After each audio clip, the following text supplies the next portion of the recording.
Na kanuma jedham kadiba kan jechuu barbaade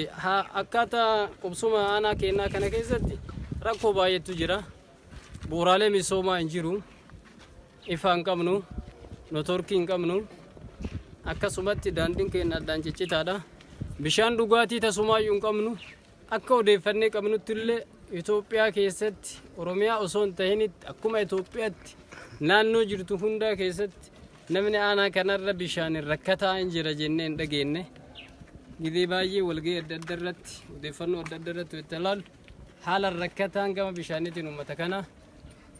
yoo sagaleen keenya kun isin bira gahe kanas qaama mootummaallee nama wal quunnamuu dandeettanii nama waliin mari'achuu dandeettan jennee abdii isinirraa qabna akkasiin isin beeyna dhimma bu'uuraalee misoomaa bishaan rabbi gabbaruu masjida ijaarre kana keessa bishaan waan nu barbaachisuuf akka kanas qaama dhimmi kun ilaalu biraan nu geettan isinitti dhaamachuu barbaanneeti kanuma jedha ramadaana gaarii nu maraafuu haa ta'u. Assalamu alaikum warahmatullahi wabarakatuh.